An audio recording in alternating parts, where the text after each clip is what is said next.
everyone, ready for another deep dive. Today we're tackling poverty and its impact on men. Specifically, we're looking at the resilient spirit, community-based solutions to poverty. Yeah, this one was really interesting. It really was. Some really great solutions-based stuff in there. Yeah, and what I found fascinating was its take on men struggling with and overcoming poverty, especially within traditional Chinese culture. Right. Like you said, the book really digs into this double bind that men so often find themselves in, expected to be the strong providers and protectors, but then at the same time, there's this push for them to be emotionally open and vulnerable too. Yeah, it's like, How do you do both, especially when you're dealing with poverty? yeah, exactly. Like they're walking this cultural tightrope, right? Yeah. And the book jumps right into this idea of masculinity kind of being in this grip of poverty. Yeah. With that story about Li Wei, the factory worker in China. Oh yeah, Li Wei. He doesn't make a lot of money, but Yeah. he's super respected in his community. Right. Because he acts as like a mediator, so it's not just about the paycheck. Yeah. Exactly. And that the book really digs into this whole idea that men in poverty will often find these other ways to, kind of maintain their sense of masculinity. It's like this need to contribute to the community, to have a purpose that's bigger than just bringing home money. And it seems to tie in so well with the whole focus on community-based solutions. Right. It's like these solutions are giving men a chance to almost like redefine what it means to be masculine. For sure. Find that purpose beyond just being the provider. Totally. But then that brings up this whole other question. Yeah. How do we actually move past this rigid provider role? Right. The book digs into this too, talking about the mental toll this expectation has on men. They bring up Zhu Xi, who went and retrained after he lost his job, and then he launched his own business. He like turned a setback into this whole new beginning. Yeah. And it really speaks to the potential entrepreneurship has, helping people out of poverty. Absolutely. But the book doesn't shy away from the tough stuff either. No. Like it brings up this vulnerability paradox No, correct. where society is telling men to be vulnerable, but then at the same time, Shaming them for it. yeah. So how do you even navigate that? It's a real catch-22, Makes it so hard for men to really figure out their emotions and identities. The book is calling for a more balanced way of looking at it, recognizing both strength and vulnerability, not as separate things. Right. It's not either or. Exactly. The book also tackles education as a way to get out of poverty. Yeah, that 65% statistic is wild. 65% of people in poverty haven't even finished high school. Yeah, it's pretty staggering. Yeah. But here's where it gets interesting. Okay. The book recognizes that self-taught skills can be just as valuable. Yeah. They use guys like Bill Gates and Mark Zuckerberg as examples. Right. The college dropouts. Exactly. So it's not just about those formal degrees. So it's more about having the skills for the job, whatever those skills may be. Exactly. Whether you learn them in school or on your own. Yeah, and it's not like the book pretends that barriers to education don't exist, because a lot of people in poverty face those. Yeah, whether it's money or cultural factors, there are a lot of things preventing people from getting that education. Yeah, it's a complex issue for sure.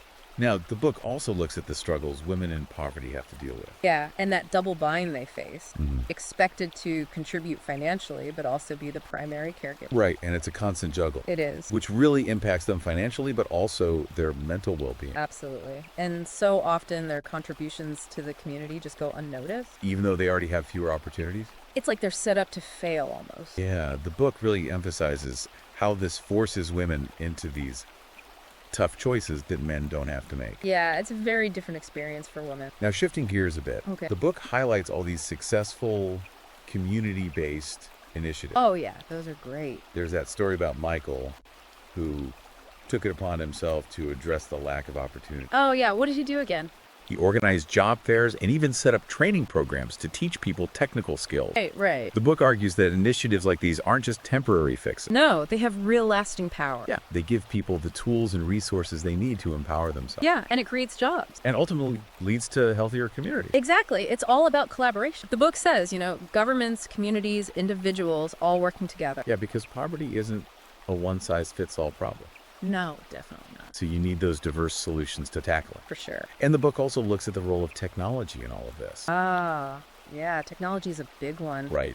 Because it can really help bridge those gaps. Exactly. Giving people access to information, job opportunities, things they might not be able to get otherwise. Like microfinance programs. Yes. Or even telemedicine and mobile clinics reaching those remote areas. All powered by technology. Yeah, those are truly game changers in the fight against poverty. They are. But the book doesn't just focus on the positives of technology. Right. It acknowledges the digital divide, too. Yeah, because that's a big problem. The gap between the people who have access and those who don't. Without equal access, it could actually make inequality worse. Exactly. It's definitely something to think about. It is, and as we continue this deep dive, we'll explore how the book addresses these issues. Yeah, and the real actionable solutions it proposes. I'm really looking forward to it. Me too. And it's interesting how the book kind of ties technology back to family, saying that strong family unit is really key to overcoming poverty. Yeah, it's more than just, money. It's that emotional support, too. Right. Like a solid family can give you that strength. Exactly, that resilience you need to get through tough times. The book uses the example of the Johnson family. Oh, yeah. They had job losses and all these setbacks, but they really pulled through because of how close they were. And because of that community support, too. Yeah, their story is such a good example of the power of unity,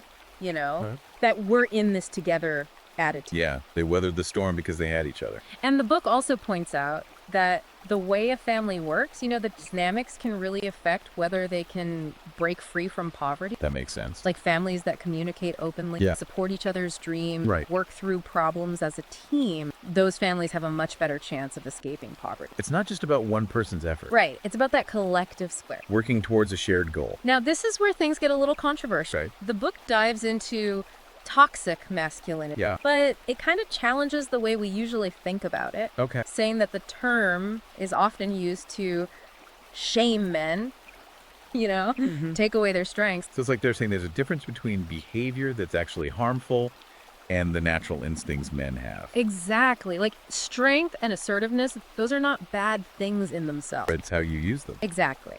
So the book is asking for a more nuanced understanding of masculinity, recognizing that strength and vulnerability are both important. Yeah, it's about balance, not demonizing one or the other. Right. I like that saying, adversity is the diamond mine of life. Ooh, that's good. Kind of applies here, Like going through tough times can actually help you grow. Especially for men. Yeah. The book says that when men are faced with challenges, they often rise to the occasion. They become more resilient, more determined to lead. They thrive in those tough situations. Right. They find a way to make it work. The book also talks about how vulnerability affects men psychologically. Ah, yeah, that's a big one. Society sends such mixed messages. I know, right. Be vulnerable, but not too vulnerable. Exactly. It's like walking a tightrope. Yeah. And the book actually backs this up with a study. Oh, really?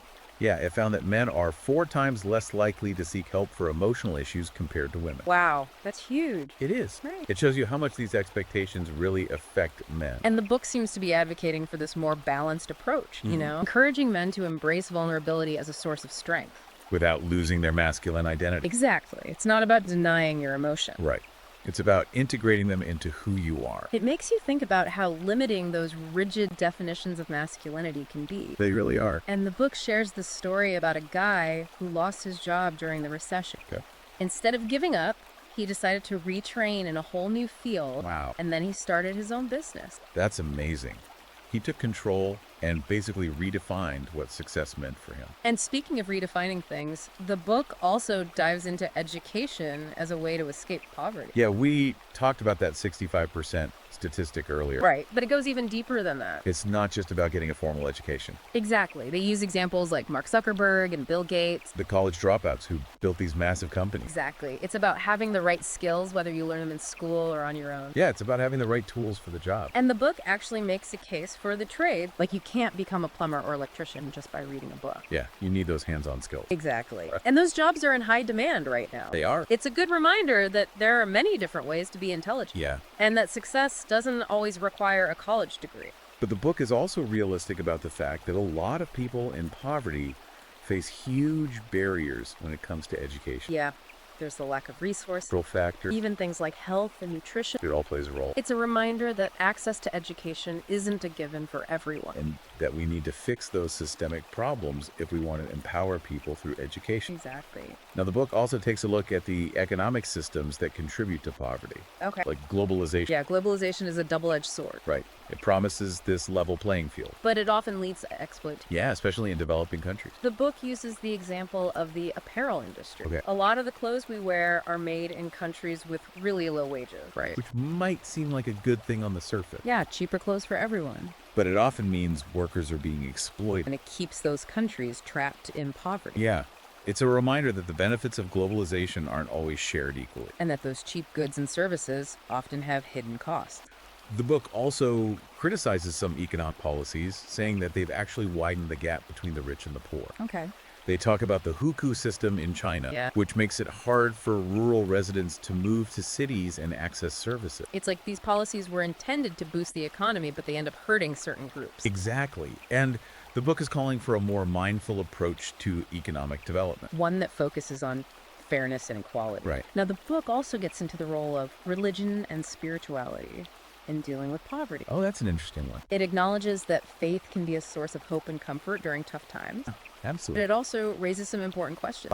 Like how religion sometimes reinforces traditional gender roles, Yeah. which can be restrictive for both men and women. It's about recognizing both the good and the bad when it comes to religion's influence in these communities. Yeah, taking a nuanced view. And that seems to be a theme throughout the book. Definitely need for nuance and a deeper understanding of these complex issues. Absolutely. It's not about simplistic solutions. No, it's about having those tough conversations. About the root causes of poverty and the many different ways we can empower people. Yeah, it's a call to action for sure. And that kind of brings us back to one of the book's main points, the power of those community-based solutions. Yeah, they really seem to be key. The book argues they can really empower people, create jobs, and improve a community's overall well-being. It's about people taking ownership. Right, not just waiting around for someone else to fix things. Yeah, taking action at the local level. Exactly. And they give a bunch of great examples of successful community initiatives. Like Michael. Oh, yeah, Michael's story is a good one. He saw a need and took action, organized job fairs, created those training programs. Right.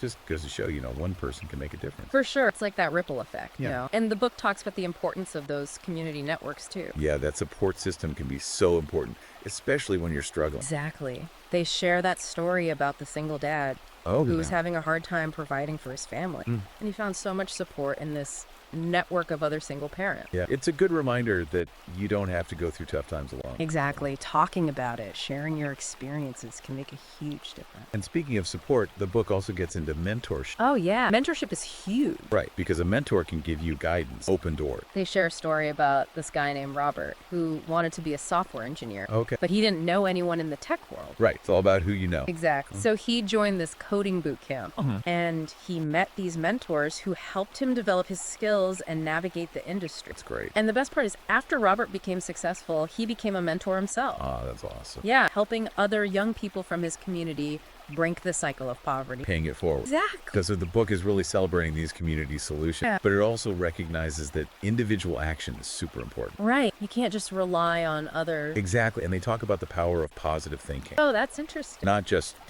wishing for things to get better, Right. but as an actual tool to overcome challenges. They bring up Mike Tyson's story again. Right, he had such a rough childhood. But he achieved incredible success. It shows you that your mindset can really make a difference. Absolutely. It's about focusing on what you can do. Not getting stuck in The negativity. book even gives some strategies to cultivate a positive mindset. Like what? Things like practicing gratitude, Yep. using positive affirmation, realizing your goals. And those aren't just, woo-woo ideas. Oh, there's science behind it. They can actually change the way your brain works. Exactly. Make you more resilient and optimistic It's about giving yourself those mental tools to face challenges, and create the life you want. no matter what your circumstances are. Exactly. So it's kind of like this two-pronged approach, Yeah, working on yourself internally, but also taking action externally. Building community, advocating for change. Right. It's recognizing that all these things are connected. And that we need to tackle poverty from all angles. This has been a really great deep dive. Yeah, we covered so much ground. One of the biggest takeaways from the resilient spirit is that there's no easy answer when it comes to poverty. Yeah, But there's definitely hope. absolutely. By working together, we can make a real difference. Hopefully this deep dive got you thinking about poverty in new ways. Yeah, and inspired you to take action. If you're interested in learning more, be sure to check out The Resilient Spirit, Community-Based Solutions to Poverty. It's available on Amazon Kindle and Google Play Books. Thanks for joining us on this deep dive. We'll see you next time.